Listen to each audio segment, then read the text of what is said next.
Selamat malam hadirin sekalian. Selamat datang di Gedung Bidakara Jakarta dalam debat Cawapres 2014. Untuk memulai rangkaian acara pada malam hari ini, kami mengundang Ketua Komisi Pemilihan Umum Bapak Husni Kamil Manik untuk memberikan kata sambutan. Kepada Bapak Husni Kamil Manik, kami persilahkan.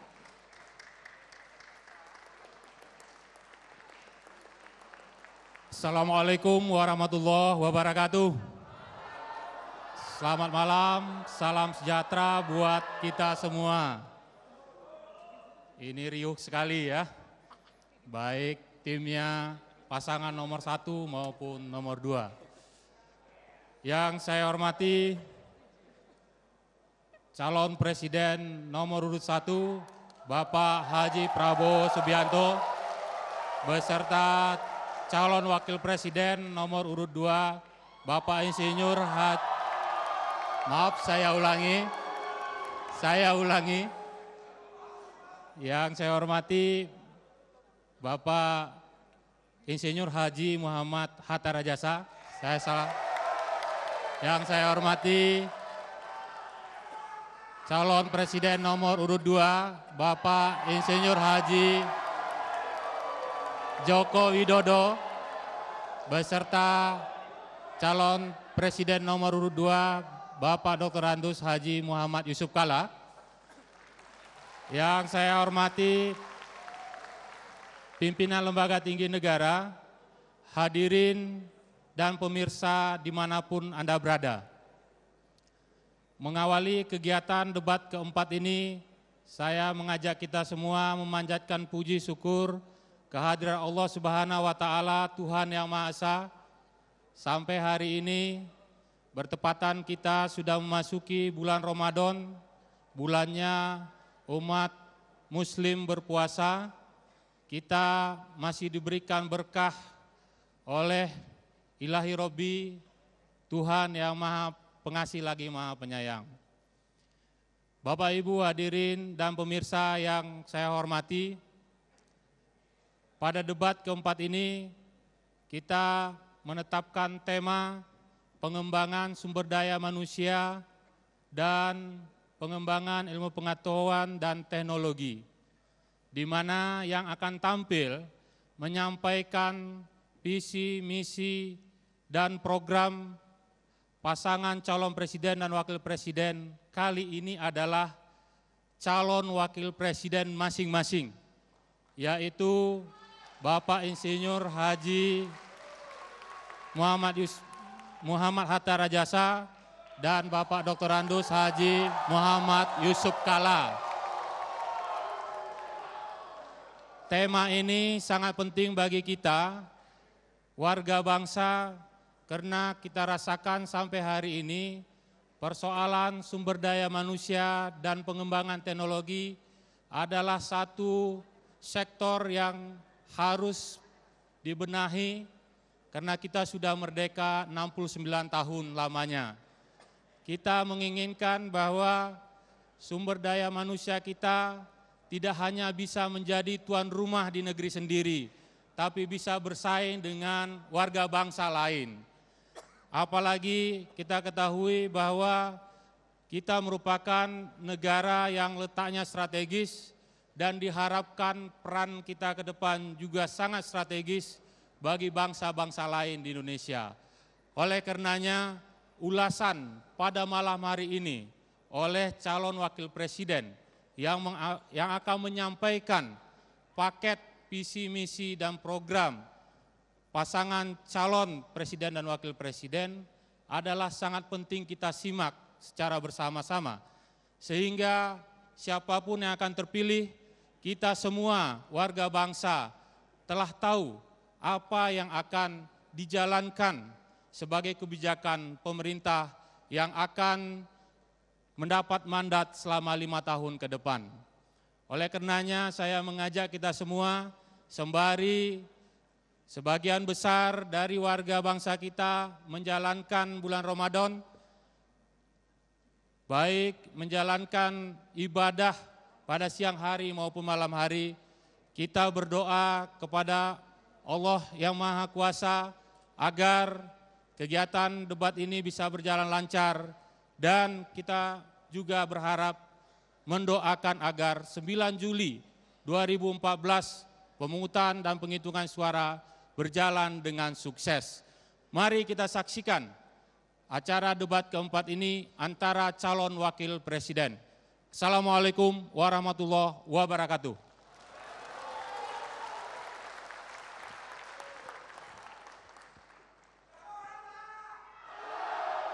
Hadirin sekalian, kita sambut moderator debat Cawapres pada malam hari ini, Ibu Profesor Insinyur Dwi Korita Karnawati, MSc, PhD.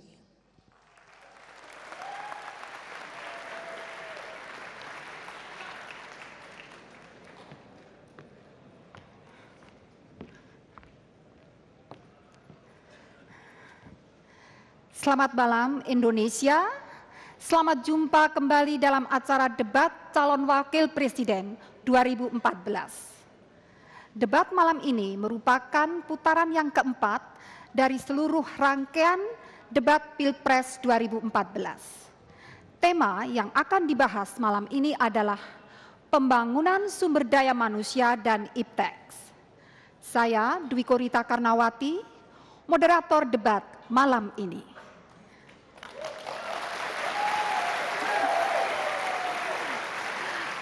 Baiklah hadirin, segera saja kita persilakan kedua calon wakil presiden untuk hadir di atas panggung.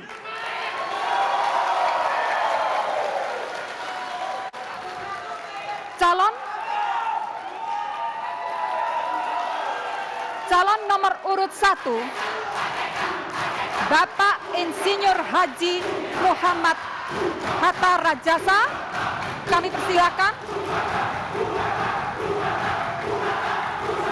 Dan calon nomor urut 2, Bapak Haji Muhammad Yusuf Kala.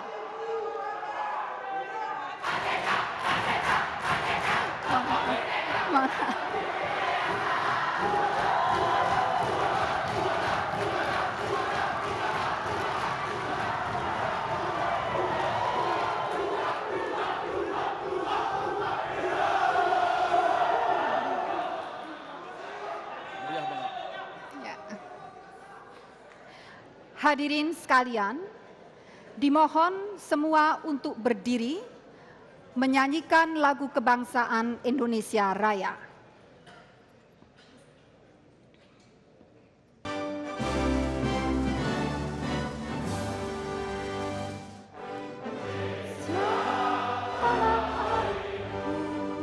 Tanah tumpah darahku, di sanalah aku berdiri, jadikan dirimu Indonesia, bangsaku, bangsa dan tanah airku. Marilah kita bersatu, Indonesia bersatu. Hiduplah tanahku,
hadirin dimohon untuk duduk kembali.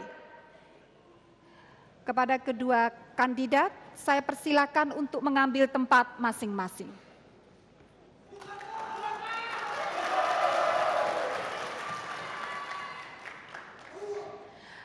Baiklah hadirin, sebelum acara ini kita mulai, untuk menjaga ketertiban dan kelancaran acara debat, akan kami ingatkan sekali lagi aturan yang telah ditetapkan oleh Komisi Pemilihan Umum yang ditayangkan sebagai berikut. Debat sesi calon wakil presiden putaran keempat mengusung tema Pembangunan Sumber Daya Manusia dan Iptek dibagi menjadi 6 segmen. Segmen pertama, moderator mempersilahkan calon wakil presiden menyampaikan visi dan misinya masing-masing dalam waktu 4 menit. Moderator kembali memberikan kesempatan kepada masing-masing calon wakil presiden untuk mempertajam visi dan misi selama 3 menit di segmen kedua. Selanjutnya di segmen ketiga, moderator akan melayangkan pertanyaan yang sama kepada semua kandidat untuk dijawab dalam waktu maksimal 3 menit. Masing-masing calon wakil presiden diberikan kesempatan 2 kali untuk saling bertanya pada segmen keempat. Pada segmen kelima dan keenam, kedua calon wakil presiden akan diberikan kesempatan untuk bertanya, menjawab, menanggapi, sekaligus menyempurnakan jawaban. Di bagian akhir, keduanya diberikan waktu masing-masing 2 menit untuk menyampaikan pernyataan penutup.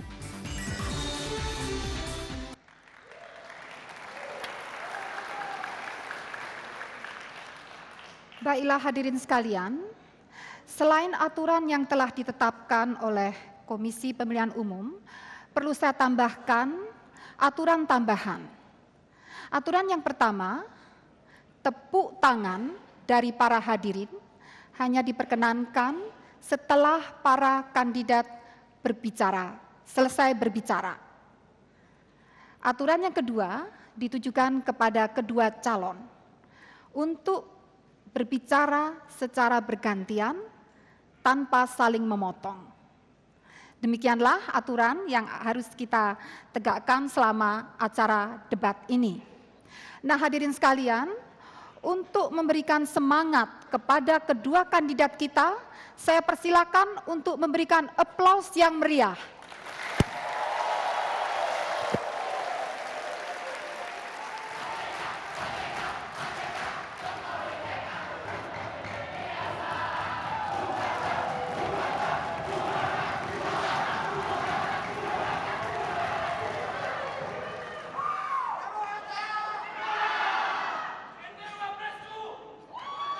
Baiklah hadirin, terima kasih atas tepuk tangannya. Baiklah hadirin, kita mulai segmen pertama adalah pemaparan visi dan misi. Kesempatan pertama saya berikan kepada Bapak Yusuf Kalla. Terkait dengan tema sumber daya manusia dan Iptek, mohon Bapak dapat menyampaikan visi dan misi Bapak dalam waktu 4 menit, mulai sekarang. Bismillahirrahmanirrahim. Assalamualaikum warahmatullahi wabarakatuh. Waalaikumsalam warahmatullahi wabarakatuh. Saya hormati Pak Hatta, Ibu Moderator, para hadirin, pimpinan, para calon presiden, serta seluruh bangsa tanah air. Pertama, mari kita semua bersyukur kepada Allah Subhanahu wa Ta'ala atas kesempatan ini, dan mari kita ucapkan selamat kepada seluruh umat Islam yang melaksanakan ibadah Ramadan. Mudah-mudahan ibadah kita diterima Allah Subhanahu wa Ta'ala. Saudara sekalian, hari ini kita berbicara sumber daya manusia dan Iptek. Ini untuk melaksanakan konstitusi.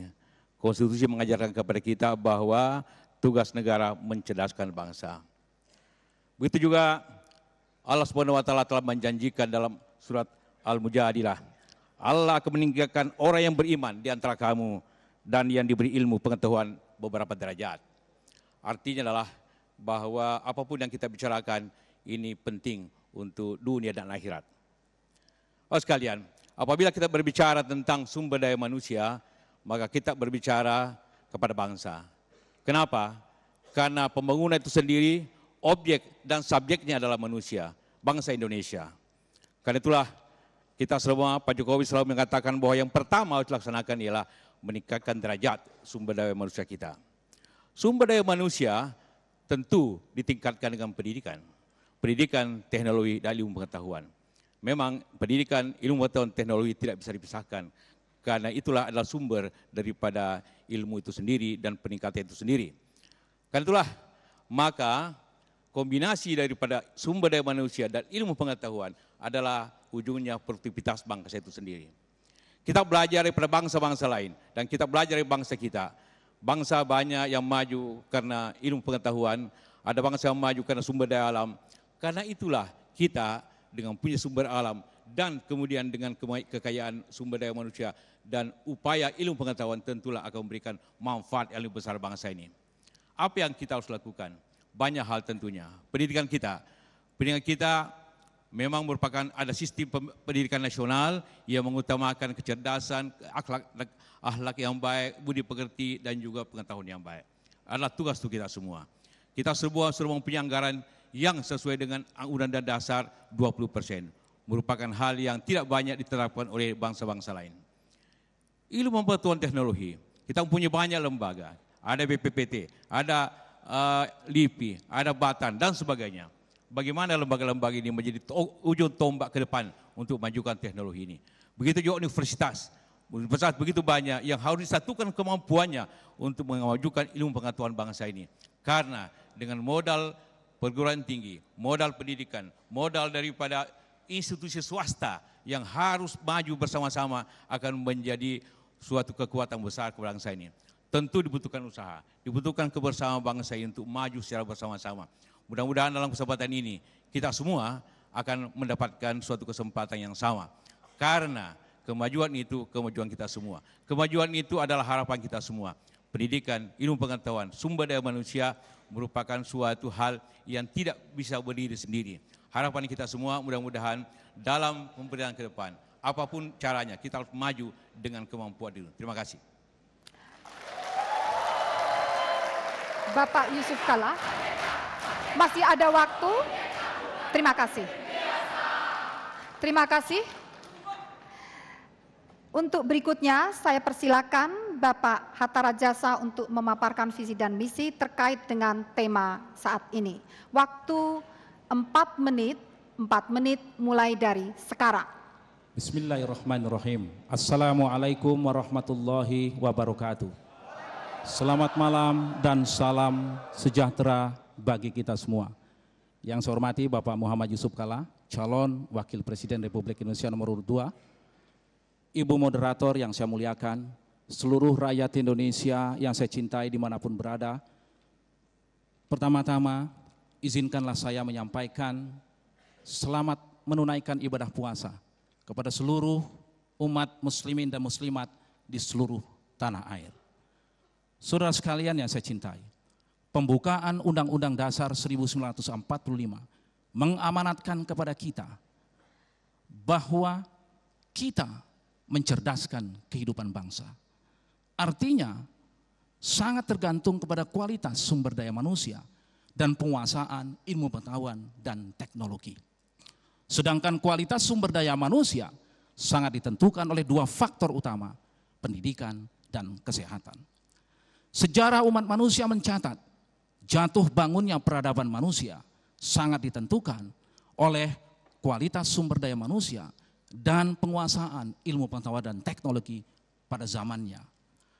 Prabowo dan Hatta berkeyakinan Indonesia dapat menjadi negara yang sejahtera, maju dan berperadaban apabila sungguh kita meletakkan sumber daya manusia dan penguasaan ilmu pengetahuan dan teknologi sebagai pilar utama membangun peradaban bangsa.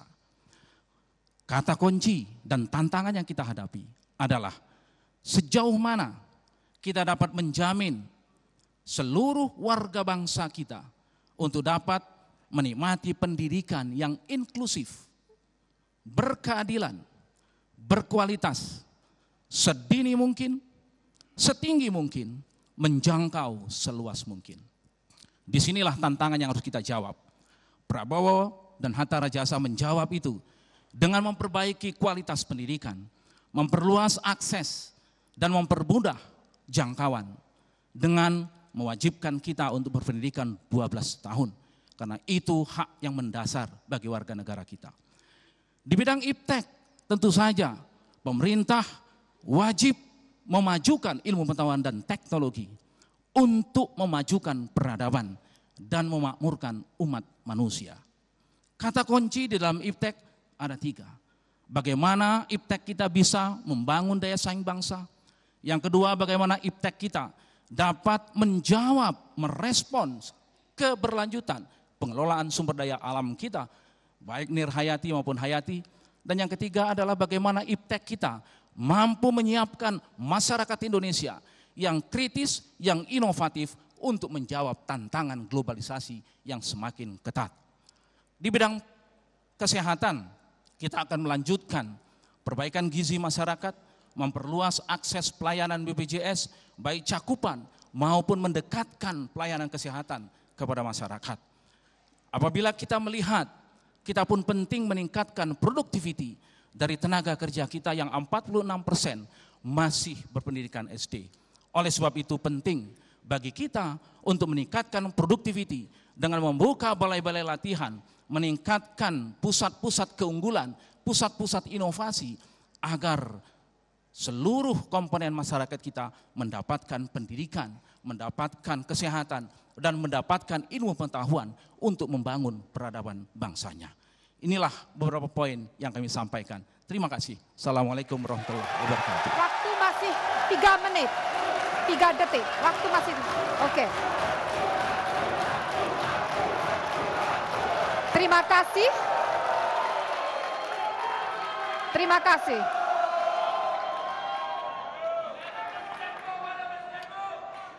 Baik hadirin sekalian, telah kita ikuti bersama pemaparan visi dan misi oleh kedua calon.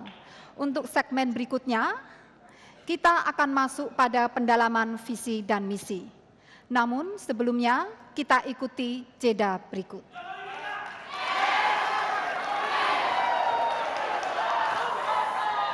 Hadirin, marilah kita mulai lagi segmen yang kedua, penajaman visi dan misi. Kita persilakan lebih dahulu Bapak Hatta Rajasa. Mohon Bapak untuk lebih mempertajam lagi bagaimana Bapak dapat mewujudkan pendidikan inklusif, berkeadilan dan berkelanjutan sedini dan sejauh mungkin. Mengingat kondisi anggaran kita saat ini yang terbatas, serta bagaimana pula Bapak dapat meningkatkan produktivitas, menumbuhkan pusat-pusat inovasi dengan kondisi tidak hanya keterbatasan anggaran, tetapi juga keterbatasan kualitas sumber daya manusia. Mohon untuk dijawab dalam waktu 3 menit. 3 menit mulai sekarang. Terima kasih Ibu Moderator. Pendidikan berkeadilan, inklusif, dan berkualitas adalah kewajiban konstitusi. Negara wajib melaksanakan itu. Ini adalah amanat konstitusi kita. Pasal 31 ayat 1, ayat 2, dan ayat 5 tentang iptek. Oleh sebab itu, tidak ada pilihan bagi kita melaksanakan itu. Dan anggaran tentu saja dapat kita siapkan untuk sumber daya manusia yang merupakan pilar utama membangun bangsa ini. Untuk membangun pusat-pusat inovasi penting bagi kita, karena itu adalah merupakan bagian daripada peningkatan daya saing bangsa kita. Tidak mungkin kita tidak membangun the center of excellence, pusat-pusat keunggulan, kalau kita sungguh ingin meningkatkan daya saing bangsa kita. Oleh sebab itu, maka yang pertama, Prabowo Hatta mempersiapkan untuk inklusif dan berkeadilan tersebut. Pertama, anggaran kita naikkan, terutama untuk perguruan tinggi kaitannya dengan iptek, meningkatkan bantuan operasi 2 kali lipat ke depan, menyalurkan 10 triliun dalam waktu 5 tahun ke depan untuk dana-dana riset yang fokus kepada prioritas-prioritas, mempercepat difusi dari temuan-temuan dari knowledge kita agar dapat diterapkan ke dalam sektor-sektor yang betul-betul penting, yaitu pangan, energi, transportasi, kesehatan, dan sebagainya. Oleh sebab itu, kita harus mengembangkan pendanaan tersebut untuk 3 hal utama. Pertama, harus kualitas, keterjangkauan, dan ketersediaan. Yang kedua, guru harus kita tambah dalam waktu 5 tahun ke depan sedikitnya 800.000 dan meningkatkan kualitas serta meningkatkan kesejahteraan para guru. Dengan demikian, maka IPTEK dan peningkatan pendidikan akan seiring untuk meningkatkan kualitas sumber daya manusia yang berkualitas, yang dapat menghadapi tantangan-tantangan zaman. Terima kasih. Terima kasih atas jawaban yang diberikan.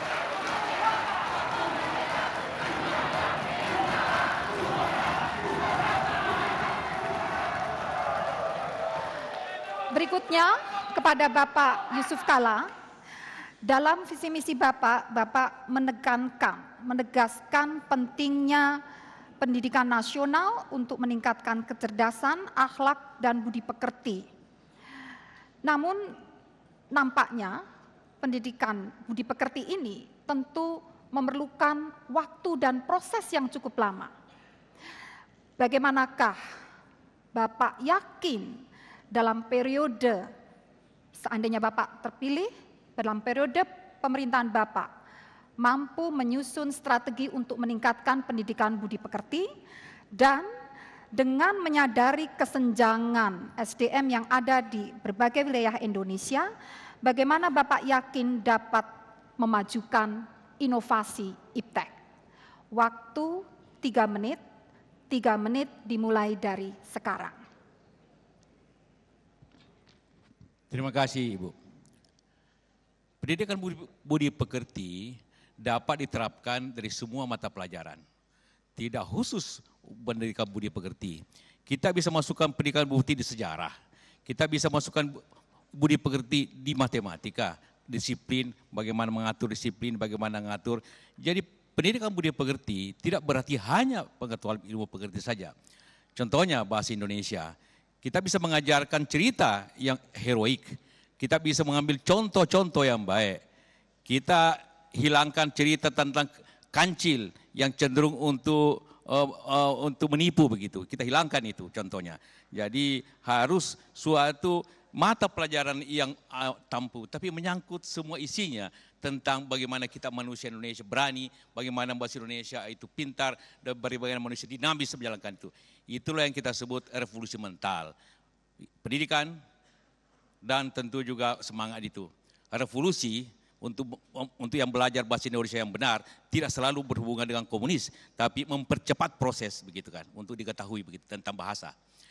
Ini penting semuanya apabila kita ingin tahu masalah-masalah pendidikan itu. Karena itu maka dibutuhkan memang suatu guru yang baik. Penataran guru diutamakan, fasilitas guru diutamakan, sertifikasi guru diutamakan, agar guru lebih dahulu menguasai masalahnya, baru memberikan itu ke murid. Itu otomatis harus terjadi, dan tentu tunjangan guru yang baik, fasilitas guru yang baik, karena gurulah yang menjadi bahagian utama daripada perubahan-perubahan itu. Kemudian bagaimana inovasi? Inovasi itu di 3 hal, teknologi, inovasi sendiri, dan juga tentu kebijakan pemerintah. Kebijakan pemerintah haruslah memihak kepada perusahaan negeri, memihak kepada inovasi bangsa, karena itulah apabila memihak, maka akan terjadi inovasi dalam negeri. Itu yang penting kita utamakan, ada suatu kebijakan pemihakan dalam negeri, mengutamakan perusahaan negeri. Tanpa itu juga maka akan tidak timbul masalah-masalah yang seperti itu. Karena itulah maka inovasi dapat dikerjakan. Mengenai biaya semuanya itu, saya kira kita semua cukup dengan 20% yang selalu naik. Satu-satunya departemen yang tidak pernah turun biayanya adalah Kementerian Pendidikan. Karena itulah maka kita tidak perlu khawatirkan itu. Yang dibutuhkan efisiensi daripada semua anggaran itu untuk inovasi dan bagaimana menggabungkan seluruh inovasi-inovasi itu dalam satu sistem. Perguruan tinggi, lembaga research negara, swasta, bagaimana tergabung dalam suatu pekerjaan bersama, begitu juga kelembagaannya. Pada waktunya kita akan menggabungkan antara pendidikan itu sendiri dengan riset agar tergabung satu kekuatan yang besar untuk menciptakan inovasi kita. Mohon Terima kasih. maaf, waktu telah habis. Terima kasih.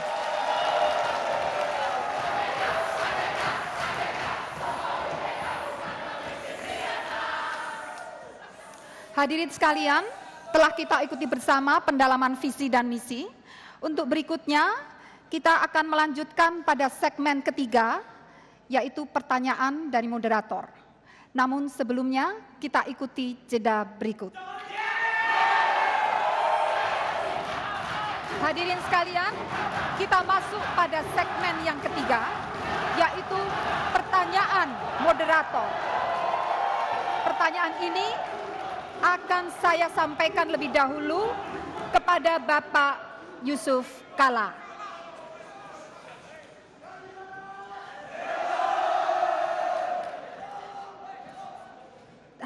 Hadirin, pertanyaan akan saya ajukan lebih dahulu kepada Bapak Yusuf Kala. Adalah sebagai berikut pertanyaannya.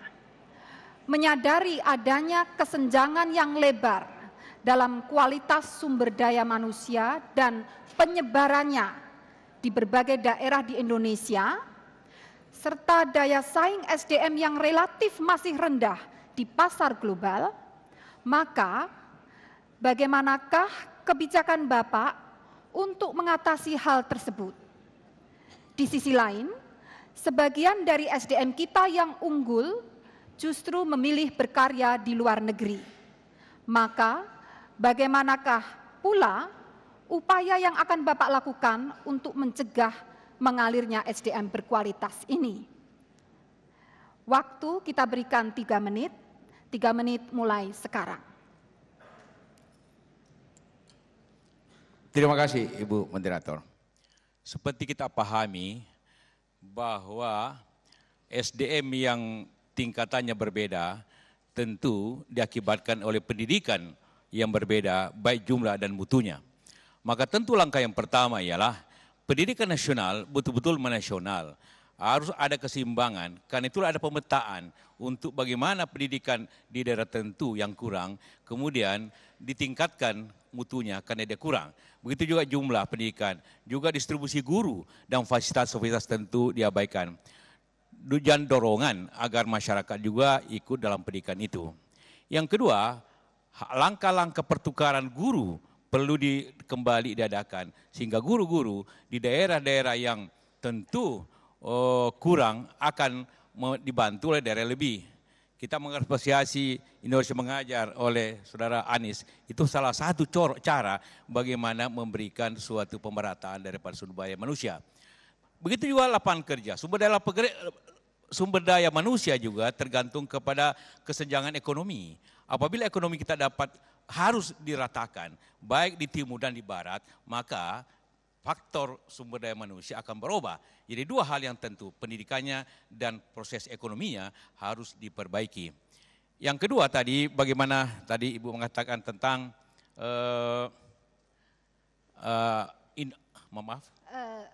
Ada sumber daya manusia kita yang berkualitas mengalir ke. Ya, memang dewasa ini ada kecenderungan sumber daya kita ke luar negeri bukan hanya yang kurang skill tapi juga yang skill. Ahli-ahli perminyakan kita banyak di Qatar, ahli-ahli akuntan kita di Singapura, di Hong Kong dan sebagainya. Itu ada positif, tentu ada negatifnya juga. Positifnya ialah mereka menghasilkan devisa yang cukup untuk dalam negeri. Negatifnya ialah kita kekurangan eksekutif yang handal. Solusinya ialah eksekutif yang baik itu mendapat remunerasi atau gaji sesuai dengan skala profesinya. Bukan hanya dengan skala nasional, tapi skala profesinya. Dia dihargai sesuai profesinya. Katakanlah ahli perminyakan.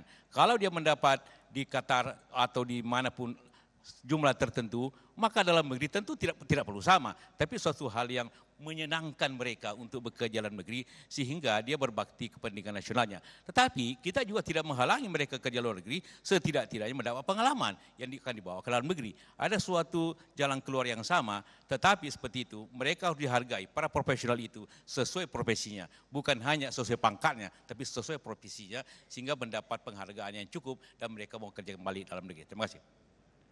Terima kasih, waktu masih 2 detik.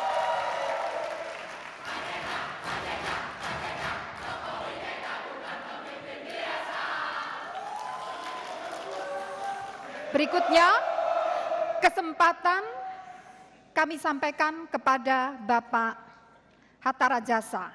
Saya ulang pertanyaannya, menyadari adanya kesenjangan yang lebar dalam kualitas sumber daya manusia dan penyebarannya di berbagai daerah di Indonesia, serta daya saing SDM kita yang relatif masih rendah di pasar global, maka bagaimanakah kebijakan Bapak untuk mengatasi hal tersebut?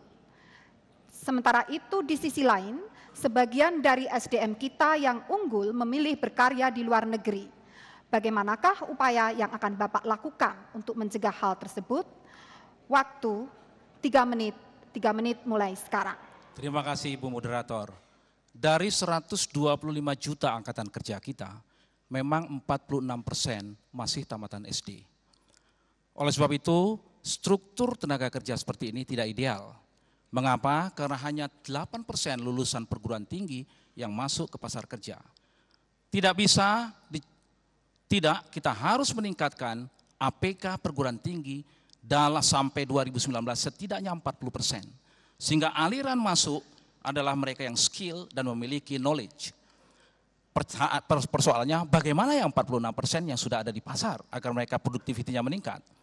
Jangka pendek, tidak ada lain kecuali meningkatkan balai-balai latihan dengan meminta kepada seluruh daerah-daerah otonomi untuk merevitalisasi dengan bantuan pemerintah pusat, merevitalisasi balai-balai latihan agar kesenjangan mereka dapat kita atasi dengan meningkatkan skill. Karena ini sangat penting. Jangka panjang tidak ada lain adalah pendidikan. Pendidikan ini menjadi kata kunci untuk mengurangi kesenjangan. Yang kedua, yang paling penting adalah menumbuhkan pusat-pusat pertumbuhan baru. Tidak boleh pertumbuhan hanya terjadi di Pulau Jawa. Oleh sebab itu kami mengembangkan ketika saya Menko Perekonomian, Master Plan Percepatan Perluasan dan Perluasan Pembangunan Ekonomi Indonesia dengan mengembangkan sumber-sumber pertumbuhan baru berbasiskan pada kekayaan lokal. Dengan demikian maka dibarengi dengan pusat-pusat keunggulan, the center of excellence, maka putra-putra daerah di tempat tersebut akan masuk ke dalam pusat pertumbuhan tersebut, bekerja sambil mereka juga menikmati pendidikan, kejuruan yang disesuaikan dengan keunggulan daerah masing-masing. Terhadap adanya tenaga kerja kita yang di luar, ada 2 pendekatan.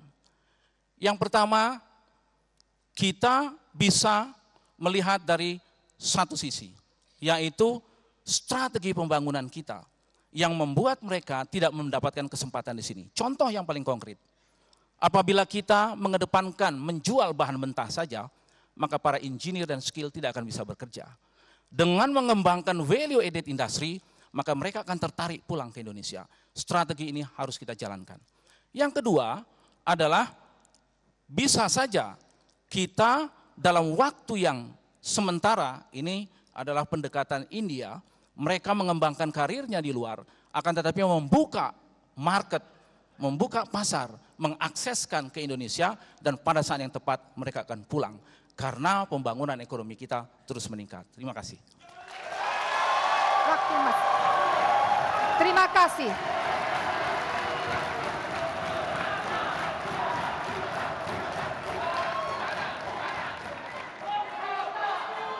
Baiklah, kita lanjutkan dengan pertanyaan yang kedua. Dimulai lebih dahulu ke Bapak Hatta Rajasa. Kita sadari bahwa Indonesia telah menjadi pasar produk-produk teknologi asing. Padahal kita memiliki ratusan perguruan tinggi, lembaga riset dan industri. Namun belum terlihat sinergi antara lembaga tersebut yang dapat memberikan manfaat bagi kesejahteraan rakyat.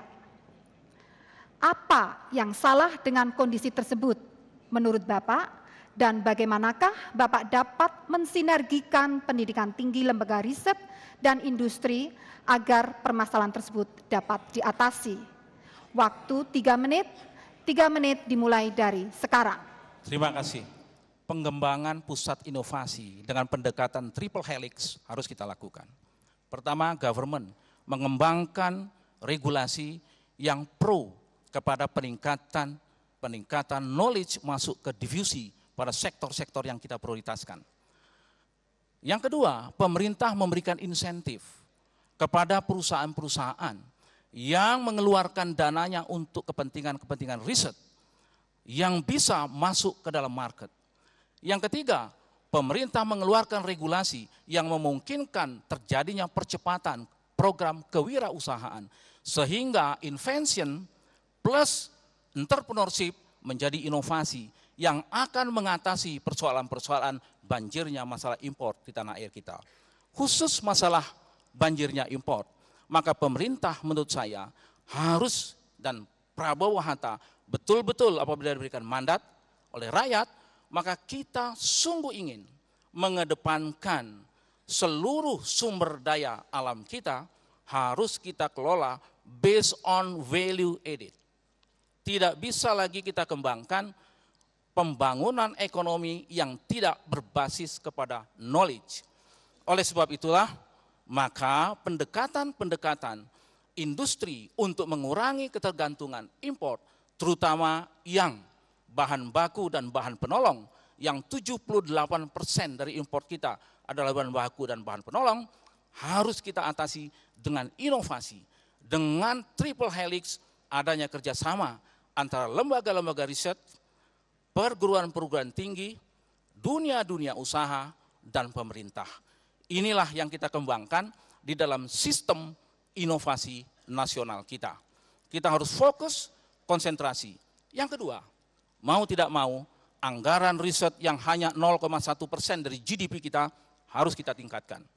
Kami berkomitmen untuk menambah setidaknya 10 triliun untuk bagaimana mempercepat difusi knowledge masuk ke market di sektor-sektor yang kita unggulkan. Pangan, energi, transportasi, kesehatan, material untuk masa depan, dan pertahanan. Oleh sebab itu, dalam konteks ini, dana tersebut bisa juga diambil dari swasta di mana spendingnya bisa kita masukkan ke dalam tax deductible. Dan ini sudah ada di dalam undang-undang Sisna Siptek kita. Terima kasih. Waktu masih 11 detik. Bapak akan menambahkan, waktu masih 7 detik. Masih 5 detik, masih tersisa waktu. Baik, terima kasih. Tadi waktunya masih tersisa, cukup lama. Terima kasih. Berikutnya pertanyaan yang sama ditujukan kepada Bapak Yusuf Kalla. Akan saya ulang lebih dahulu pertanyaannya. Kita sadari bahwa Indonesia telah menjadi pasar produk-produk teknologi asing.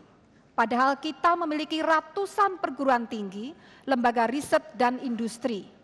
Namun belum terlihat sinergi antar lembaga tersebut yang dapat memberikan manfaat bagi kesejahteraan rakyat. Menurut Bapak, apa yang salah terhadap kondisi tersebut? Serta bagaimanakah Bapak dapat mensinergikan pendidikan tinggi, lembaga riset dan industri agar teknologi strategis kita dapat berkembang dan mengatasi permasalahan tersebut. Waktu 3 menit mulai sekarang. Terima kasih, Ibu. Memang teknologi berjalan cepat, perkembangannya sangat cepat. IT contohnya berkembang 100% setiap 18 bulan. Jadi memang apabila kita tidak ikuti dengan benar, kita akan menjadi konsumen daripada teknologi itu. Tentu beberapa cara yang dapat tempuh. Pertama adalah kewajiban perusahaan asing itu transfer teknologi apabila Indonesia melaksanakan proyek-proyek itu. Contohnya apabila mereka ingin masuk ke Indonesia seperti industri mobil, elektronik dan sebagainya, mereka harus transfer teknologi kepada partner-partner Indonesianya sehingga akan terjalin seperti itu.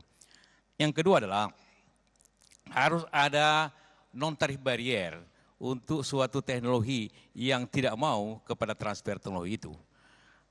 Berikutnya adalah bagaimana tadi dikatakan research center kita yang terdiri daripada perguruan tinggi, lembaga riset nasional, atau para industriawan. Bagaimana kerjasama ini? Kerjasama ini memang harus saling mengikat, bahwa perguruan tinggi yang begitu banyak harus ada fokusnya. Katakanlah UI fokusnya apa, Gadjah Mada fokusnya apa, ITB fokusnya apa, sehingga mereka dapat memfokuskan risetnya, sehingga dapat mempunyai suatu nilai yang besar, kemudian bekerja sama dengan industri untuk dikembangkan itu. Itu merupakan pola yang dipakai di Jepang, sehingga riset-riset perusahaan di Jepang itu lebih banyak di industri. Kemudian dibagi kita, untuk kepentingan nasional, lembaga riset nasional seperti BPPN, LIPI, apabila kita berbicara riset tentang pangan, riset tentang energi, haruslah lembaga riset pemerintah yang bersama, kemudian pihak swasta bergabung dengan itu, kemudian dibuat lembaga. Itulah sebenarnya tugas daripada Kementerian Riset untuk mengkoordinir itu.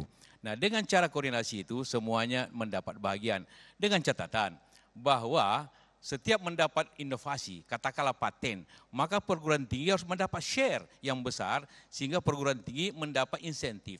Di lain pihak, saya setuju perusahaan yang ikut dalam riset itu mendapat tax deduction. Tax deduction itu penting agar dia mendapat bahagian juga daripada ongkos yang dikeluarkan itu menjadi bahagian bebas pajak sehingga dua-duanya mendapat insentif. Perguruan tinggi mendapat insentif, dapat share, kemudian perusahaan mendapat tax deduction juga insentif sehingga apabila itu terjadi dapat mengembangkan teknologi itu di dalam negeri dan kemudian kebijakan pemerintah sekali lagi untuk mengutamakan pembelian atau kebijakan kita semua untuk memihak kepada perusahaan dalam negeri. Hanya itulah cara untuk mengemukakan riset dalam negeri seperti itu sehingga ekonomi kita berjalan dengan kreatif. Terima kasih.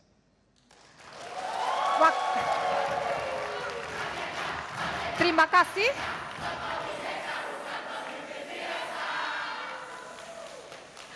Terima kasih.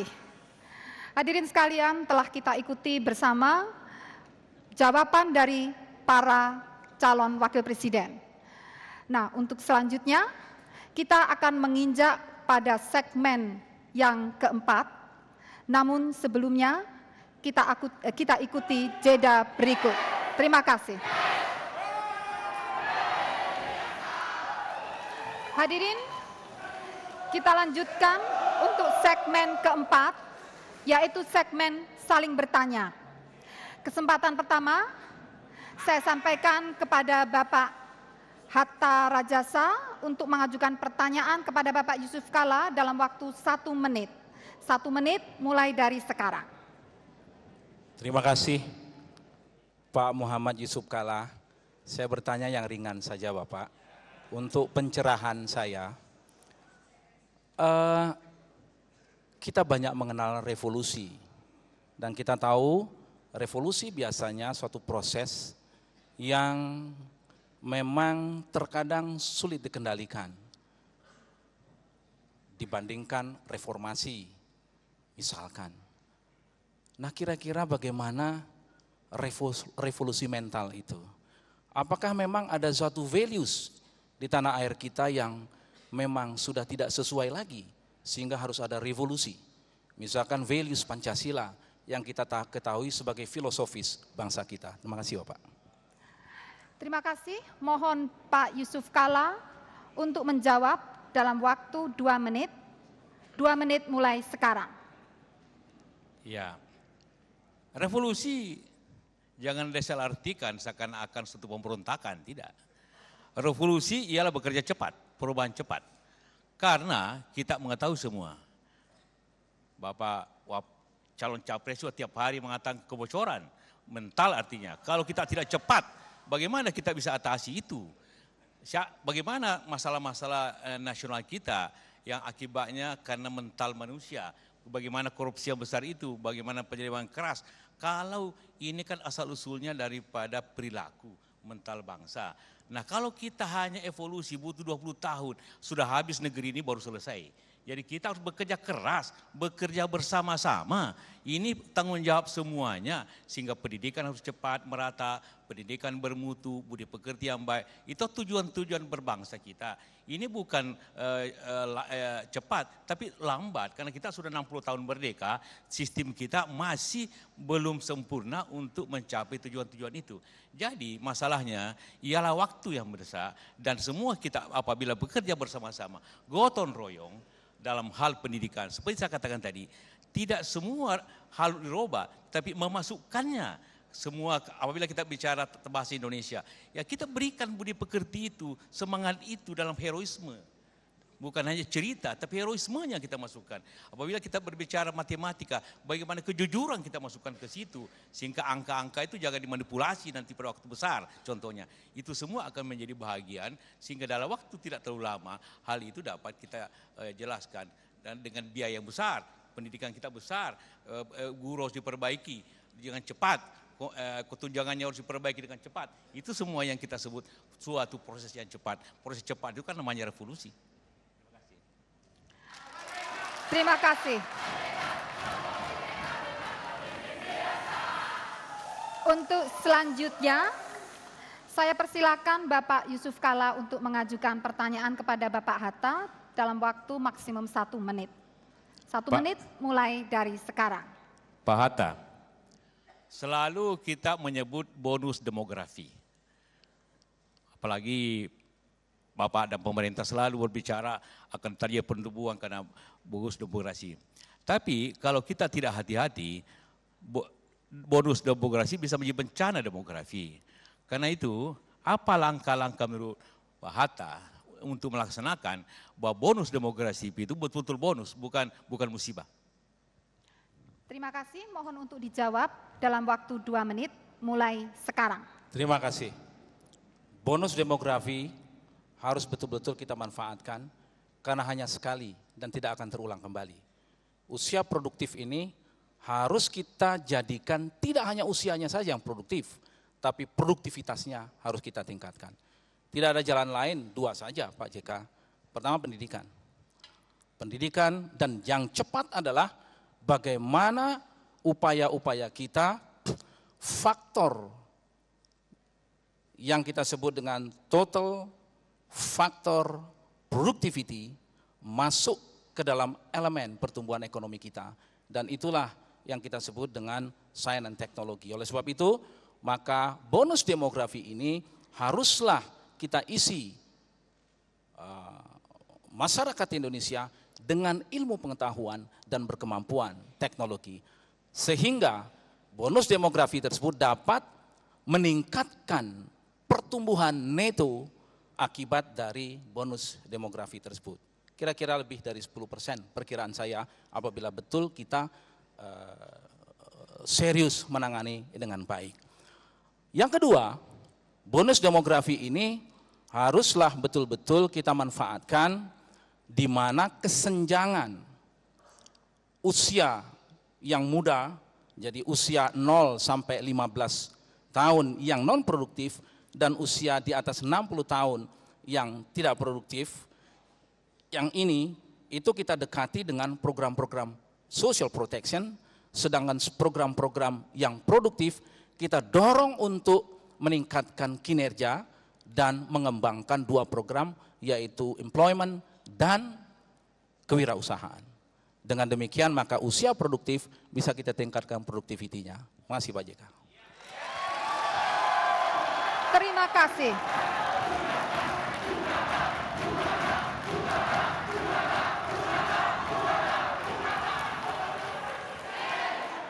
Berikutnya, saya persilakan Bapak Hatta Rajasa untuk memberikan pertanyaan kepada Bapak Yusuf Kalla dalam waktu maksimum 1 menit.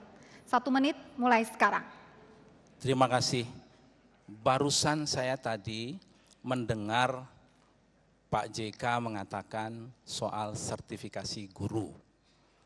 Tapi seingat saya, justru itu yang tidak disetujui atau ditolak sistem sertifikasi guru tersebut. Apa betul begitu Pak JK? Terima kasih. Mohon untuk dijawab dalam waktu 2 menit mulai sekarang. Karena kita bicara visi misi, Pak Hatta boleh baca semua visi misi kita, apakah ada itu? Jelas tidak ada. Yang ada ialah peningkatan seluruh kesejahteraan guru. Tentu kesejahteraan guru itu termasuk sertifikasi. Karena sertifikasi sendiri adalah undang-undang. Tidak mungkin seorang presiden bisa dengan seenaknya membatalkan undang-undang. Karena itu adalah tidak mungkin Jokowi JK ingin mengatakan sertifikasi ditadakan. Pertama tadi tujuan kita adalah meningkatkan guru, tunjangan guru, kesejahteraan guru. Kedua ini undang-undang. Tidak mungkin tanpa persetujuan semua partai. Jadi ini adalah tidak mungkin dan justru Jokowi JK tetap ingin ada sertifikat dan segera dilaksanakan sebaik-baiknya. Waktu masih tersedia, Pak. Waktu masih tersedia, akan ditambahkan waktu masih ada.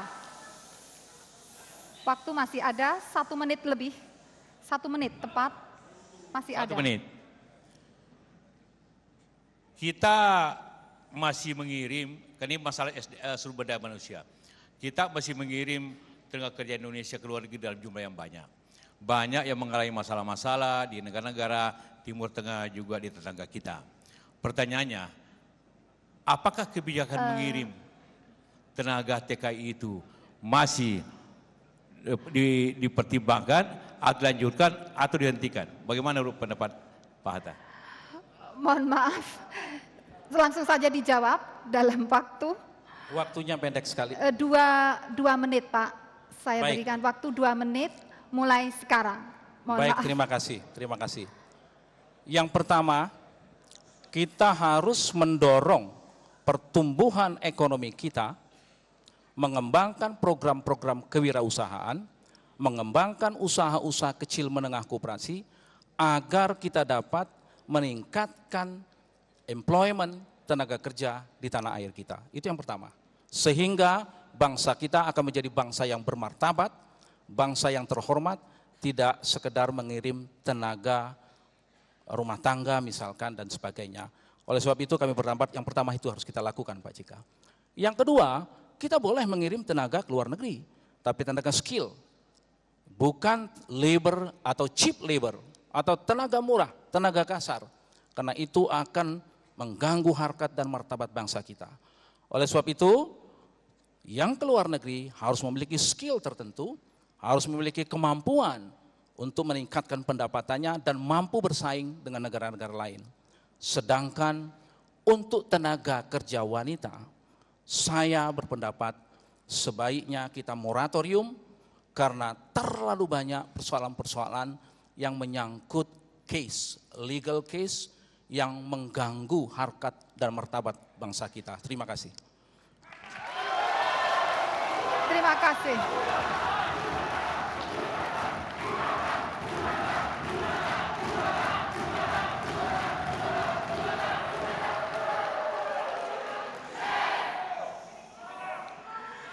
Hadirin sekalian, nampaknya perdebatan acara ini, debat ini semakin seru dan tentunya pada segmen berikutnya kita akan melanjutkan dengan segmen saling berdebat.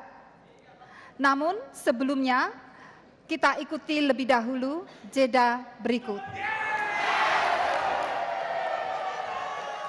Hadirin sekalian, marilah kita lanjutkan acara debat ini pada segmen yang kelima. Segmen yang kelima merupakan segmen saling debat. Dan untuk kesempatan pertama, saya persilakan Bapak Yusuf Kalla bertanya kepada Bapak Hatta Rajasa dalam waktu maksimum 1 menit. Silakan mulai sekarang. Pak Hatta, setiap kali debat, Pak Prabowo mengatakan tentang kebocoran luar biasa daripada keuangan negara, artinya korupsi daripada itu. Pertanyaannya, apakah Anda ketahui itu selama di pemerintahan bahwa ada kebocoran 3 triliun per hari? Kedua, apakah karena korupsi pasti diperbuat oleh penyelenggara negara, pegawai negeri dan penyelenggara lainnya, anggota DPR, apakah sumber daya manusia penyelenggara negara sebegitu jeleknya sehingga bisa terjadi itu? Itu silakan. Terima kasih. Untuk dijawab 2 menit mulai sekarang. Terima kasih Pak JK, pertanyaannya cukup bagus. Saya perlu menjelaskan, Pak Prabowo Subianto, capres kami, tidak mengatakan kebocoran itu bersumber 1.000 triliun dari APBN, bagaimana mungkin? APBN kita 1.800 triliun. Akan tetapi yang dimaksud adalah potential loss yang bisa terjadi di dalam perekonomian kita. Saya beri contoh Pak JK, yang dimaksud dengan potential loss. Misalkan, apabila kita hanya pandai menjual bahan mentah saja, maka kita tidak mendapatkan value added sama sekali. Atau kita tidak menjaga kekayaan alam kita yang dicuri, maka kita mengalami potential loss. Atau misalkan kita menjual gas ataupun batu bara yang harga marketnya terlalu murah dan kita tidak bisa melakukan renegosiasi karena itu, maka ini adalah potential loss. Potential loss ini bisa terjadi karena kelemahan manajemen. Pemerintahan Pak SBY sudah melakukan perbaikan ke arah situ. Jadi tidak betul kalau 1.000 triliun itu kebocoran dari APBN. Terima kasih Pak JK.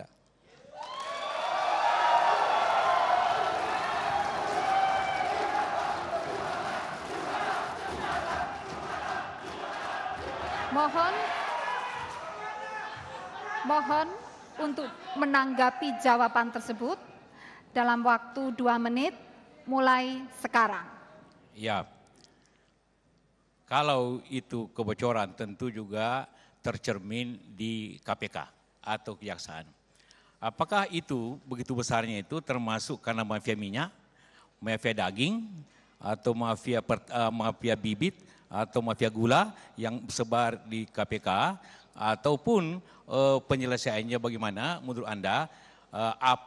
Tadi belum dijawab, apa usaha menyelesaikan itu apabila katakanlah Anda diberikan amanah? Persoalan mafia, persoalan hukum, serahkan kepada KPK. Mohon maaf, mohon tanggapan ini ditanggapi dalam waktu 2 menit mulai sekarang. Terima kasih. Pak JK, apapun yang namanya mafia, mafia hukum, mafia minyak, mafia apapun, adalah tindak kejahatan. Serahkan kepada penegak hukum, KPK akan bertindak untuk itu. Akan tetapi kalau yang dimaksud adalah mengapa kita mengimpor minyak, Pak JK kan bagian dari pemerintahan KIP 1. Tahu mengapa kita mengimpor minyak. Bahkan angka psikologis 1 juta barrel turun ke angka 900.000 justru di zaman Pak JK. 12% declining. Pemerintah sekarang, Pak SBY, menahan declining tersebut pada angka 3-5%. Memang menurun, secara natural itu terjadi. Oleh sebab itu mengimpor minyak bukan sebuah kejahatan. Akan tetapi apabila ada tindak kejahatan, maka KPK, polisi, kejaksaan akan turun tangan melakukan tindakan hal seperti itu. Saya setuju bahwa kita harus memperbaiki tata kelola pemerintahan kita dengan baik, good governance, transparan, dan akuntabel. Terima kasih Pak JK.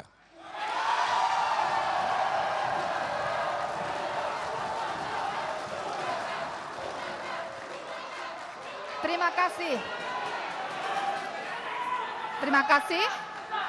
Untuk pertanyaan yang kedua, saya persilakan Bapak Hatta Rajasa untuk bertanya kepada Bapak Yusuf Kalla dalam waktu maksimum 1 menit. Mulai sekarang. Terima kasih. Bapak Muhammad Yusuf Kalla yang saya hormati, pertanyaan saya ringan saja Bapak. Orang sering menanyakan tentang daya saing bangsa kita. World Economic Forum mengeluarkan yang disebut dengan the Global Competitiveness Index. Ada 3 indikator utama yang dikeluarkan yang mempengaruhi indeks daya saing kita. Menurut Pak JK, indeks manakah yang paling perlu kita atasi dan secepat mungkin bisa meningkatkan global competitiveness kita. Terima kasih Pak JK. Mohon untuk dijawab dalam waktu 2 menit mulai sekarang. Ya, indeks yang paling mudah ialah indeks kemudahan berusaha. Karena di Indonesia kita tahu semua, kita selalu pernah kemudahan berusaha itu di atas 100, ya kan? Sekarang kita mau turunkan waktu itu menjadi 60-an untuk mendekati Malaysia yang kira-kira 30-an. Jadi apabila kita ingin perbaikan daripada indeks itu, maka kemudahan berusaha Indonesia sama dengan izin-izin, birokrasi perizinan, ataupun bagaimana mengatasi birokrasi di daerah, bagaimana mengatasi izin-izin di kota, itulah yang paling berat untuk indeks pengusaha ekonomi itu, yang menjadi bahagian daripada kesulitan-kesulitan di Indonesia. Yang kedua juga masalah perburuan yang selalu menjadi masalah-masalah di Indonesia, dan itu menjadi bahagian daripada upaya kita, tentu harus memperbaikinya. Jadi lebih masalahnya adalah masalah birokrasi dalam negeri sehingga harus diperbaiki, seperti itu. Terima kasih. Kemudian mohon Bapak Hatta Rajasa untuk menanggapi jawaban tersebut dalam waktu 2 menit mulai sekarang.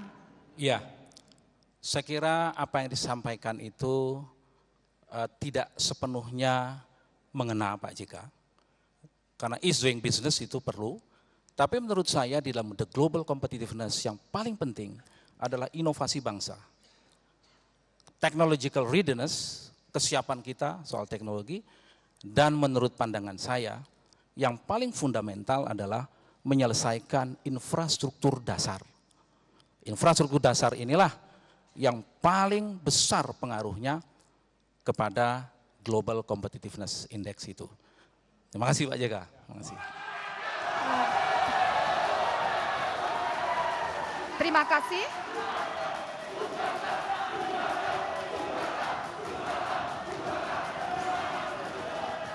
Berikutnya, saya mohon Bapak Yusuf Kalla untuk menanggapi tanggapan tersebut dalam waktu 2 menit mulai sekarang. Ya, tadi memang karena meminta pendapat saya. Dan dalam pembahasan-pembahasan juga di pemerintahan, waktu sama si pemerintahan, itulah yang selalu menjadi bahagian upaya yang harus diselesaikan. Bahwa infrastruktur penting. Tentu pertanyaannya juga apa yang terjadi dewasa ini. Karena pada waktu kita masih di pemerintahan, kita bikin listrik, kita bikin apa. Sekarang Anda tidak bikin soalnya, kan? Itu masalahnya juga. Jadi itu masalahnya juga, kenapa tidak terjadi. Jadi bahwa infrastruktur penting, tapi infrastruktur tidak hanya diucapkan, dilaksanakan Pak Hatta. Jadi kalau kita bicara akan, semua di sini bicara akan, tapi bagaimana melaksanakannya itu yang penting. Jangan mati lampu listrik, kita harus susah, kita pidato, begitu kan, itu yang terjadi di Jakarta ini. Jadi saya setuju bahwa infrastruktur tapi tidak dipidatokan, tetapi dilaksanakan. Terima kasih. Terima kasih.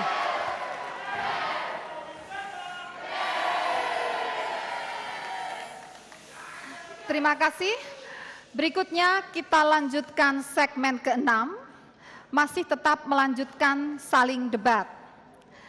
Pertanyaan akan disampaikan diawali oleh Bapak Yusuf Kalla, bertanya kembali kepada Bapak Hatta Rajasa dalam waktu 2 menit mulai sekarang.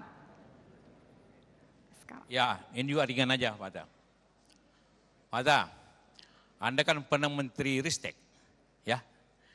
Pertanyaannya sederhana. Ristek itu inovasi, mengembangkan teknologi, dan pencapaian sesuatu. Pada saat Anda jadi menteri, inovasi apa yang begitu menggembirakan Anda, yang mengenang sampai sekarang, yang bermanfaat untuk bangsa ini sehingga perlu kita share untuk memberikan selamat atas inovasi itu? Mohon untuk dijawab dalam waktu 2 menit mulai sekarang. Terima kasih Pak JK. Sebelum inovasi, saya meletakkan dulu dasar-dasar kita untuk mengembangkan sistem penelitian, pengembangan, dan penerapan ilmu pengetahuan dan teknologi. Oleh sebab itu, tahun 2002 saya tuntaskan Undang-Undang Sistem Nasional Penelitian, Pengembangan, dan Penerapan Ilmu Pengetahuan dan Teknologi. inilah sebagai dasar legal kita untuk melakukan spending pemerintah ke swasta dan juga dunia usaha bisa mengeluarkan dananya dan pemerintah bisa mengeluarkan insentif untuk itu. Dari undang-undang ini maka environment menjadi kondusif, mengembangkan triple helix dan sebagainya. Kalau Pak JK inovasi apa? Saya ingin sampaikan, yang pertama di bidang pangan, begitu banyak Pak JK temuan-temuan genetik modified di bidang pangan, padi terutama, yang diaplikasikan oleh LIPI dan BPPT yang bermanfaat, dan juga oleh perguruan tinggi IPB. Karena kami memfokuskan pada waktu saya, IPB fokus kepada pangan, ITB kepada material, kemudian dan transport di timur. Dan itu bermanfaat sampai sekarang dan tetap dijalankan. Dan yang kedua di bidang energi, Pak JK masih ingat saya menggagas tidak boleh lagi membangun pembangkit di bawah 15 MW tanpa menggunakan kolaborasi nasional kita. Dan itu kita bangun 2 kali 7 MW di Kalimantan Timur sampai sekarang berjalan. Saya sayangkan kalau kemudian kita membangun 10.000 MW yang 100% China dan tidak sama sekali membangun kemampuan dalam negeri kita.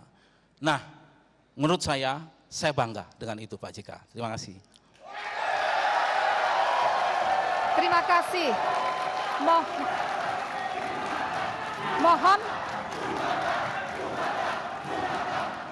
Mohon untuk ditanggapi jawaban tersebut. 2 menit mulai sekarang. Terima kasih. Jadi turut berbangga bahwa hasilnya undang-undang tadi, bukan inovasi teknologi yang pokok gitu kan. Tadi benar, kalau inovasi bibit, tapi kita masih impor beras makin banyak malah. Nanti pada zaman 98 justru, 2008, 2009 kita swasembada pangan. Minta maaf waktu saya di pemerintahan. Tapi setelah itu impor lagi. Jadi bagaimana terjadi bibit yang diciptakan itu ternyata impor terus seperti itu. Ini penting untuk diketahui bahwa memang kita harus konsekuen kepada pelaksanaan daripada hal tersebut untuk mencapai suatu swasembada, kontinuitasnya dan sebagainya. Tentang listrik yang diimpor Cina di atas 100 mega. Anda tahu, semua di bawah 50 ke bawah itu diberikan kepada pengusaha nasional untuk mengembangkan teknologi nasional. Itu aturannya pada zaman 10.000 itu. Jadi bukan justru kita bikin aturannya yang di bawah 50 harus pusing dalam negeri. Tetap konsekuen seperti itu. Bahwa ada yang tidak selesai, saya tidak tahu kenapa PPLN tidak selesai seperti itu. Itu masalahnya. Terima kasih. Bapak Hatta mohon untuk menanggapi tanggapan tersebut. 2 menit mulai sekarang. Ya, terima kasih. Pak JK, memang saya bangga karena itu inovasi. Karena inovasi adalah invention, temuan, hasil riset yang terdifusi di dalam sektor. Dan itu menghasilkan bibit unggul yang sekarang masuk ke dalam market. Itulah inovasi. Jadi inovasi yang sangat mendasar menyangkut pangan nasional kita. Nah, bahwa kita masih mengimpor, Pak JK kan sudah paham juga bahwa kita sebetulnya sungguhnya sudah berswasembada pangan, beras. Akan tetapi selalu saja ada slot untuk mengimpor untuk kebutuhan-kebutuhan masyarakat asing yang memerlukan beras-beras tertentu. Akan tetapi kebutuhan mendasar kita sudah swasembada pangan. Kecuali apabila terjadi iklim ekstrim, di mana negara kita seringkali terjadi iklim ekstrim yang mengganggu produksi kita, maka kita melakukan impor hanya bersifat insidentil. Nah, oleh sebab itu, menurut pandangan saya, agenda-agenda riset ke depan adalah mengembangkan riset-riset yang sungguh berkaitan dengan sustainability pangan dan energi kita. Terima kasih Pak JK.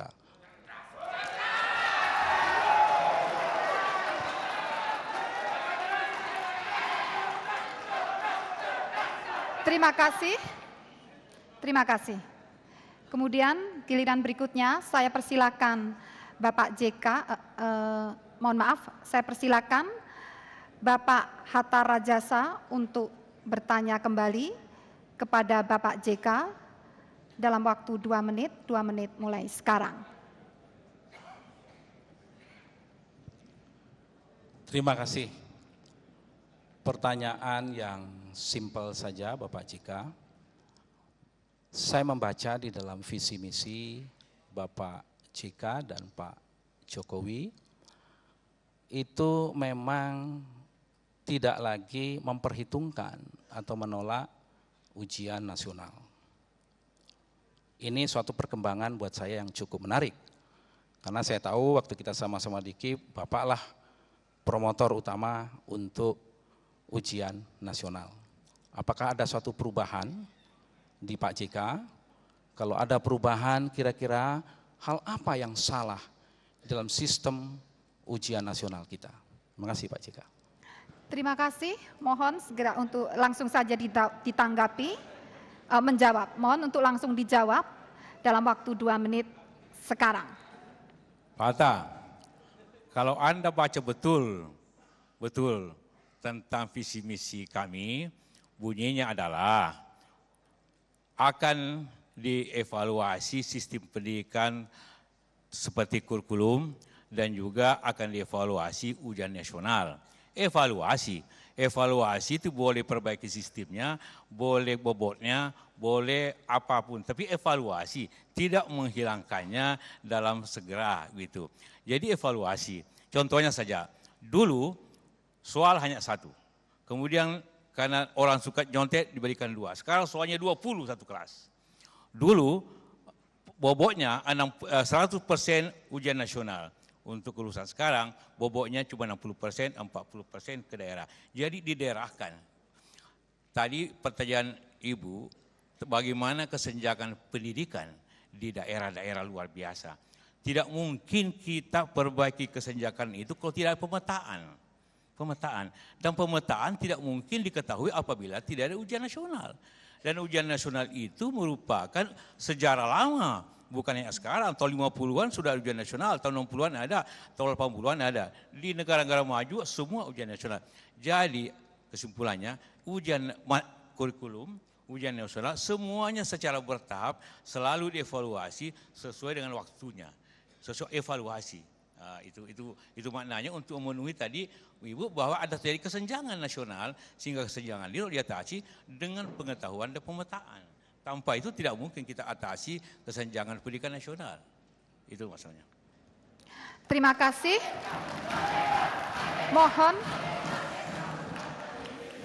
Mohon Bapak Hatta Rajasa untuk menanggapi jawaban yang telah disampaikan Bapak Yusuf Kalla. Terima kasih Pak JK Mulai penjelasannya. Tapi saya belum puas karena apa yang dievaluasi. Dan kalau membaca itu runtun, memang yang ditolak itu adalah penyeragaman, penyamarataan. Sistem ujian nasional kita itu tidak sekedar indikator kelulusan, tapi juga indikator kompetensi daerah. Sehingga kita bisa mengukur berapa jauh daerah memiliki kualifikasi, memiliki kualitas. Nah, tentu para pakar-pakar pendidikan kita sudah memperhitungkan, menggabungkan antara standar nasional dan memperhitungkan standar yang berlaku di daerah. Kalau Pak JK ingin melakukan evaluasi, pada sisi apanya? Karena menurut pandangan kami, 3 kompetensi akan dihasilkan apabila sistem ini kita konsisten kita jalankan. Yang pertama tentu kompetensi knowledge, yang kedua itu kompetensi skill, dan yang ketiga tentu adalah kompetensi attitude. Dan 3 ini tentu attitude ya attitude Republik Indonesia. Jangan nanti kita justru tidak memiliki suatu identity karena sistem kita yang tidak menganut kepada satu katakanlah perpaduan antara nasional dan daerah tersebut. Pertanyaan saya adalah bagaimana yang dievaluasi pada sisi apanya? Terima kasih. Bapak Yusuf Kalla, mohon untuk menanggapi tanggapan tersebut dalam waktu 2 menit mulai sekarang. Saya ingin memberikan dulu pengalaman kita sama-sama menteri waktu itu. 2003. Bagaimana mutu pendidikan pada waktu itu? Kalau kita uji nasional dengan angka 3,5, 60% tidak lulus. Angka 5, maka sekarang tepat waktu itu diluluskan dengan angka 3,5. Bayangkan nilai pendidikan nasional, lulus dengan 3,5. Sekarang naik 5,5 angka lulusan, alhamdulillah yang lulus di bawah 1%, yang tidak lulus. Jadi luar biasa kemajuannya. Evaluasi itu adalah terus-menerus dibuat sehingga akan terjadi suatu perubahan-perubahan yang baik daripada sistem itu. Evaluasi bisa sistemnya, bisa kontennya, bisa pelaksanaannya. Semua tergantung seperti dulu saya katakan lagi, dulu 100% penilaian oleh nasional, sekarang sisa 60%. Itu juga evaluasi. Jadi banyak hal yang bisa evaluasi secara terus-menerus untuk mencapai hal yang baik. Terima kasih atas tanggapan untuk menanggapi pertanyaan sebelumnya. Baiklah hadirin, selanjutnya kita akan menuju ke closing statement, pernyataan penutup.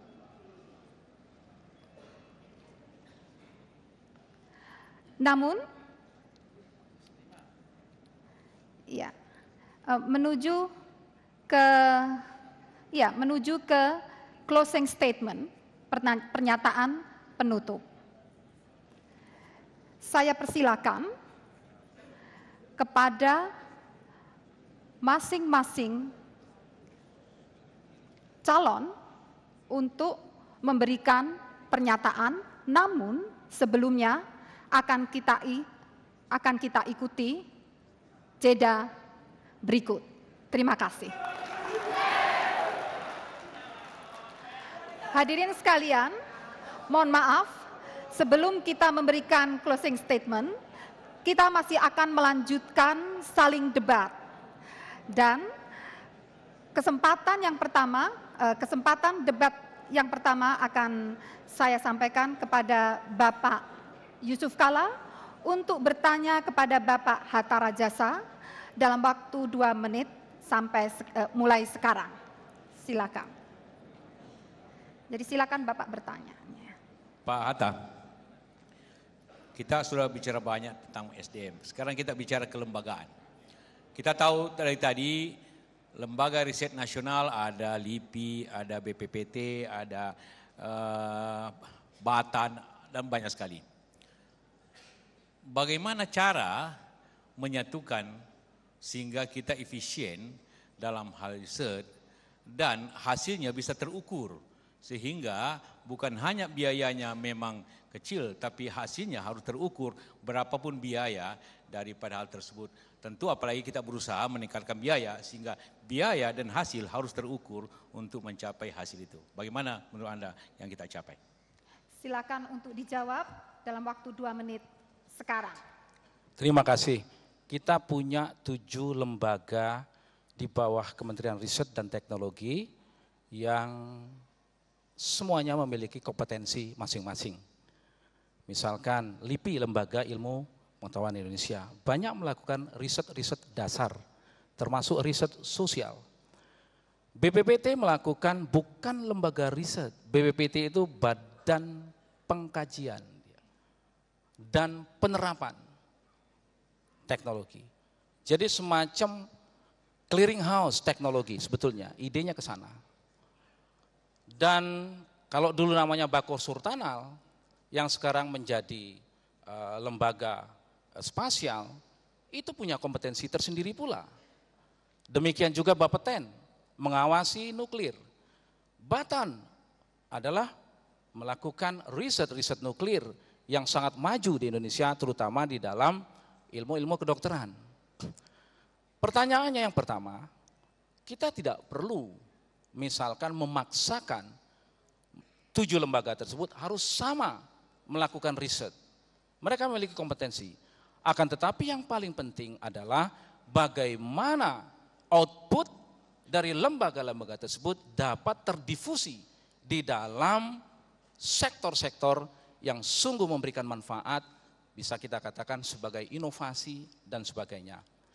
Yang paling penting yang kedua adalah jangan ada redundant di dalam penelitian karena anggaran terbatas, tapi juga saya menganjurkan kepada lembaga-lembaga tersebut apabila kami terpilih untuk berkolaborasi dengan dunia swasta, perguruan tinggi agar terjadi apa yang disebut triple helix untuk menghasilkan inovasi bagi bangsa kita. Terima kasih Pak JK.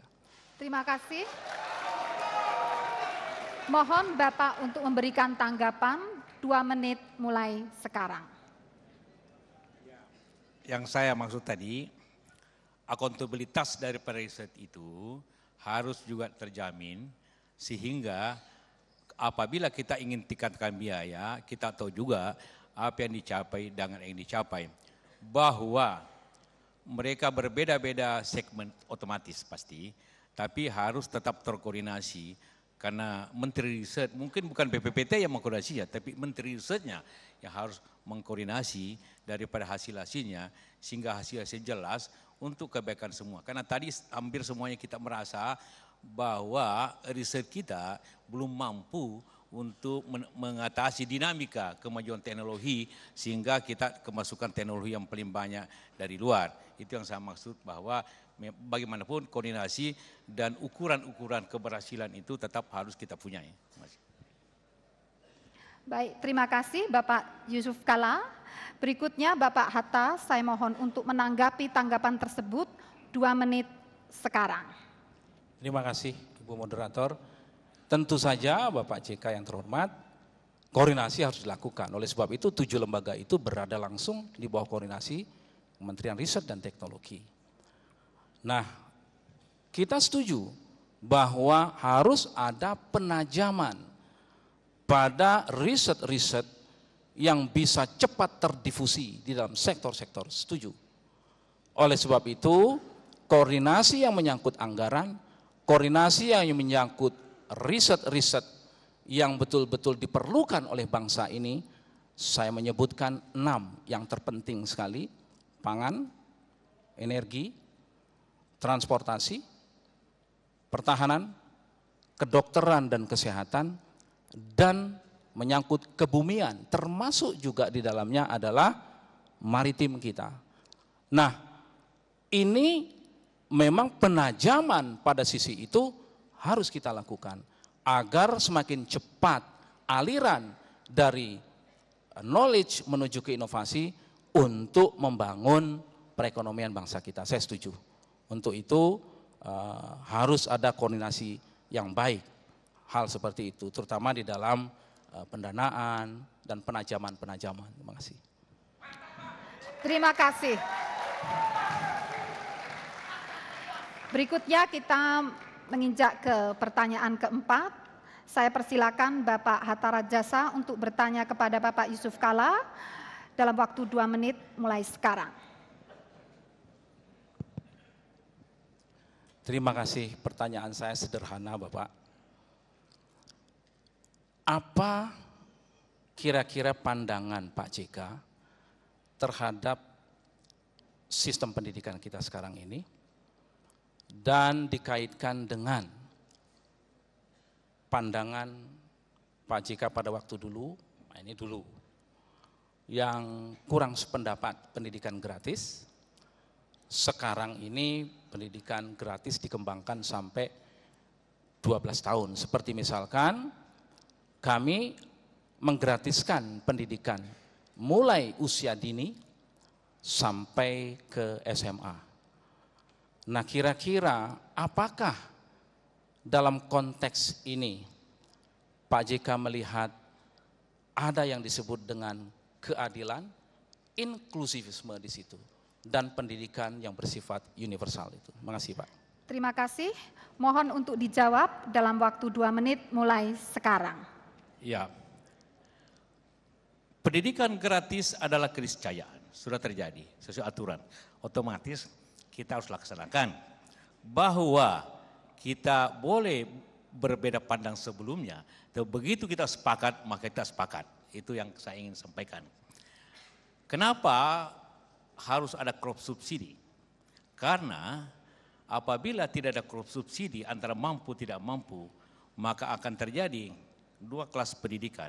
Pendidikan gratis penting, Namun bagi yang mampu ternyata membayar puluhan kali lipat daripada seharusnya karena dia inklusif di sekolah-sekolah yang kata quote unquote sekolah internasional.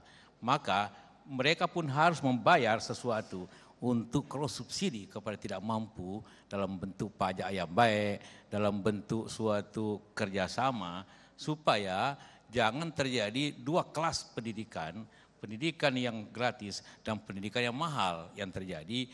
Harus ada kerjasama keduanya, walaupun tentu kita setuju dan kita harus menjalankan sekolah gratis itu yang kita kenal dengan Indonesia Pintar dan sebagainya, karena itu sangat penting untuk rakyat. Tapi realitanya adalah masyarakat yang mampu, mungkin juga cucunya Pak Hatta sekolah di mana? Sekolah di mana Pak cucu? Sekolah gratis atau sekolah mahal? Cucunya Pak Hatta? Ya, anak atau cucu? Oh, belum sekolah. Anak sekolah mahal tidak murah. Artinya seperti itu. Ini untuk diketahui bahwa ada hal yang harus kita perbaiki sistem ini sehingga tetap ada cross subsidi sehingga tidak menimbulkan dua macam sekolah yang berlebihan sehingga dapat kita menjamin arah pendidikan nasional yang benar seperti itu. Terima kasih. Kemudian berikutnya Bapak Hatta mohon menanggapi jawaban tersebut. 2 menit mulai sekarang. Terima kasih Bapak JK. Saya masih belum pas betul dengan jawaban tadi itu. Karena menurut pandangan kami, pendidikan berkeadilan dan inklusif serta berkesinambungan itu adalah hak mendasar dari warga negara. Sebagaimana disebutkan di dalam pasal 31 ayat 1, tiap-tiap warga negara berhak atas pendidikan. Ayat 2-nya mengatakan setiap warga negara wajib memenuhi pendidikan dasar. Pemerintah wajib membiayai. Inilah yang disebut dengan inklusif berkeadilan. Tidak membedakan. Sedangkan apabila ada kaya dan miskin, tidak tercermin di dalam sekolah gratis. Yang kaya akan membayar pajak lebih besar daripada yang miskin, tentu ia memenuhi kewajiban-kewajiban konstitusinya dalam kapasitasnya sebagai orang kaya, tapi tidak pada pendidikan itu. Oleh sebab itu kita bersyukur bahwa konstitusi kita sudah mengatur tentang pendidikan yang dibiayai oleh negara. Kalau perlu kita terus naik sampai ke tingkat perguruan tinggi. Terima kasih Pak JK. Terima kasih. Berikutnya saya mohon Bapak Yusuf Kalla untuk memberikan tanggapan terhadap tanggapan tadi dalam waktu 2 menit mulai sekarang. Ya, saya ingin tegaskan bahwa kita Jokowi JK sangat setuju dan mendorong sekolah gratis sejak lama. Yang saya arahkan ada kerjasama antara sekolah yang mempunyai fasilitas lengkap karena itu membayar, sehingga sekolah-sekolah sekitarnya ada kerjasama dapat memakai fasilitas sekolah-sekolah itu untuk justru pemerataan lingkungannya. Jadi sekolah-sekolah yang bayar mahal, satu murid 2 juta, 3 juta per hari, fasilitas lengkap, lapangan bolanya dan sebagainya, mungkin dibutuhkan kerjasama itu sekolah sekitarnya sehingga dapat orang yang membayar itu juga memberikan share kepada orang yang sekolah gratis yang tidak mempunyai fasilitas yang cukup. Itu yang saya maksud bahwa harus ada cross subsidi antara sekolah yang mahal dan sekolah yang gratis sehingga terjamin suatu korelasi, tidak menimbulkan gap-gap di antara masyarakat sekitarnya. Seperti itu. Terima kasih hadirin sekalian. Demikianlah seluruh acara debat. Namun kita lanjutkan dengan penyampaian closing statement.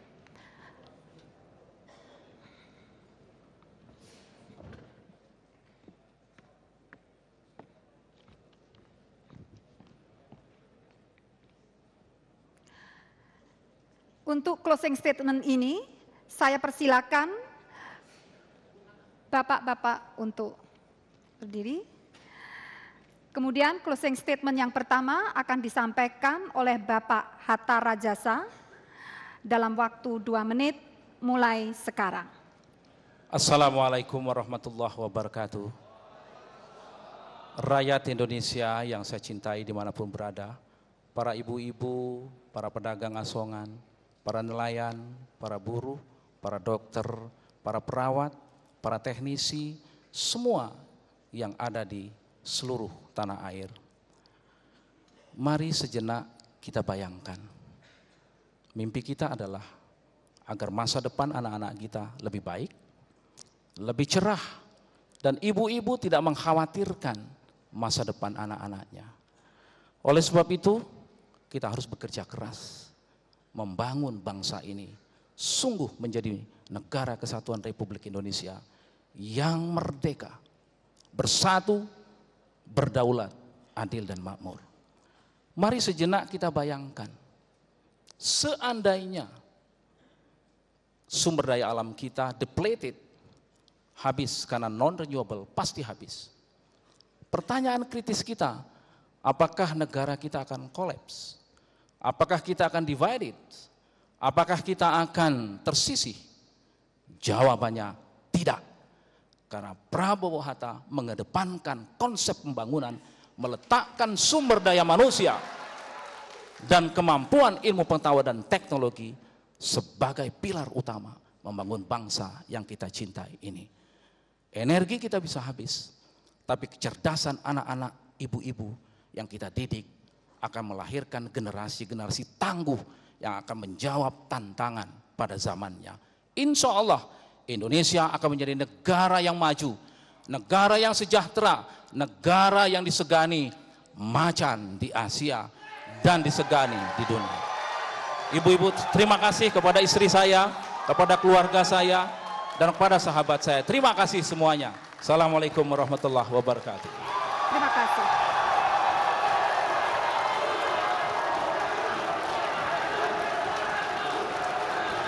Terima kasih.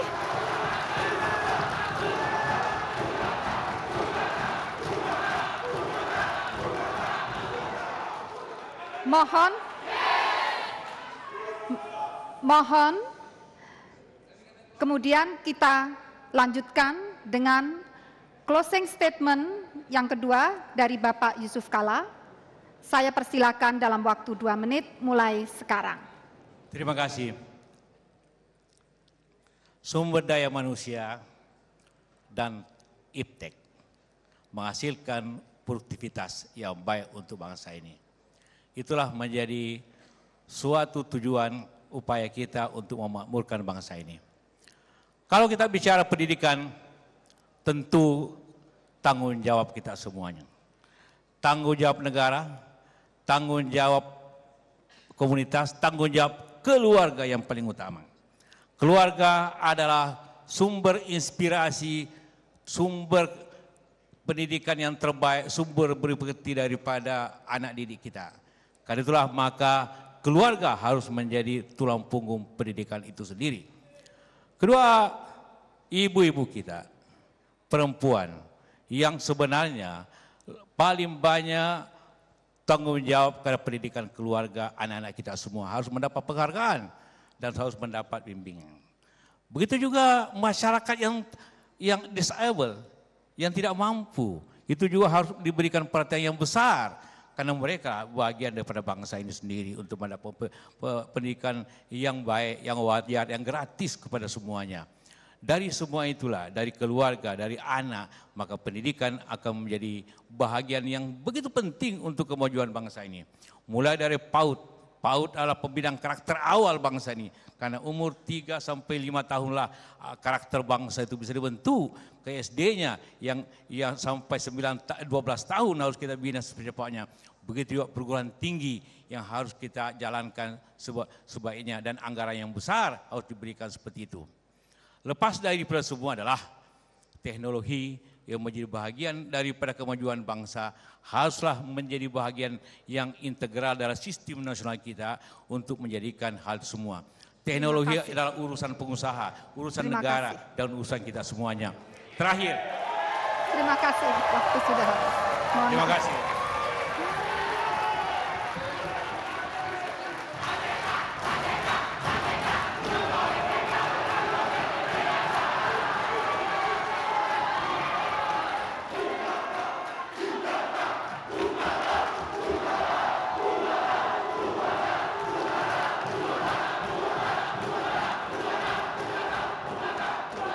Hadirin,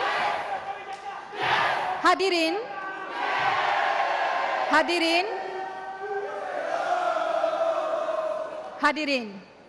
Demikianlah rangkaian acara debat calon wakil presiden malam ini, dan debat putaran berikutnya akan dilaksanakan 5 Juli 2014. Semoga debat ini dapat memberikan pencerahan dan memantapkan pilihan Anda pada tanggal 9 Juli mendatang untuk memilih pemimpin yang baik menuju Indonesia yang lebih maju. Sebagai penutup, marilah kita bersama menyanyikan lagu Bagimu Negeri.